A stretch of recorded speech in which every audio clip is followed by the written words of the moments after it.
Hi everyone, welcome back to my channel. In this video, we'll be talking about ISO 27001 Clause 7. I'll also explain about subclause 7.1 and 7.2 and the mandatory documents related to this clause. So let's dive into it. Clause 7.1 Resources. The clause says that the organization shall determine and provide the resources that are needed for the establishment, implementation, maintenance, and continual improvement of the ISMS.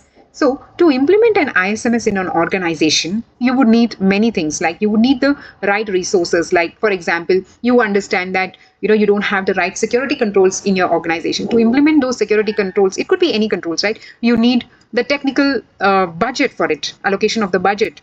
Okay, you need the right people. So human resources, you need the PMO, you need the person who is aware of ISMS. Maybe you need to hire some lead implementer or an internal auditor. Allocation of some budget is required. It has to document. Supposing you're implementing ISMS in your organization and you realize that there is no VPN in your organization, and you go to the management and say that for secure communication you need the VPN, and if the company does not provide you that budget, it doesn't make sense. How will the lead implementer, ISMS implementer implement ISMS? Management has to provide those resources.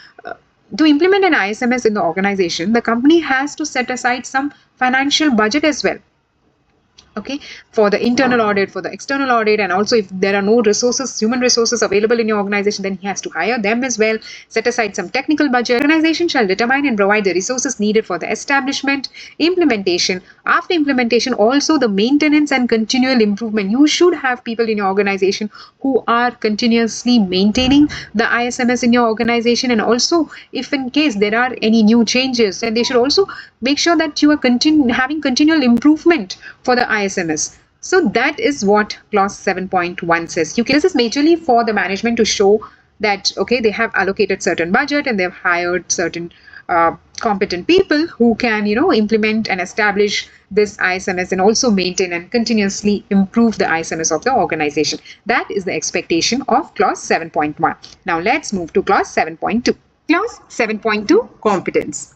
What does this clause talk about? It talks about having the right people to implement your ISMS. See, you cannot hire a person who has no experience in ISMS to implement ISMS. Like, the right competence may also mean you must have a risk officer, you might have a ISMS lead implementer, you must have the right incident response team member, you must have a CISO, you must have a security or manager. So depending on the organization, but you must make sure that you have the right competent people for implementing the ISMS. The auditors can ask you, okay, can you show me the document about all the people who are working in the ISMS? So in that case, you can have an organizational chart showing, okay, he's the CISO and he's the manager, or he's the security manager, and this is the incident response team, and this is the risk officer. You can just have one document to show him the competence, and you can also add what is their qualification and experience as well. So that will add a weightage to the document, and that is enough to satisfy your clause 7.2 competence. So that is what this clause talks about. It says, determine the necessary competence of persons during work under its control that affects its information security performance. It says that you need to make sure that you have the people with the right competence for doing the work of ISMS. Ensure that these persons are competent on the basis of appropriate education, training, or experience. They should either have good experience, or they should be well educated or trained in ISMS. Where applicable, take actions to acquire the necessary competence. See, in some organization, people are not aware. At that point of time, it says you can take necessary actions so that they can enhance their skill.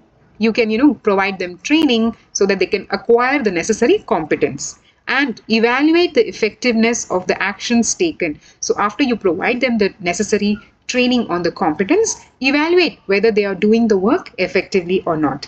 It says, retain appropriate documented information as evidence of competence. What it means is, whenever you have someone who's implementing ISMS in your organization, then he should have the right competence. Maybe he can have a ISMS lead implementer certification or any previous experience of it. And if he has that experience, or if he has that certificate, make sure you document that in your documents as an evidence.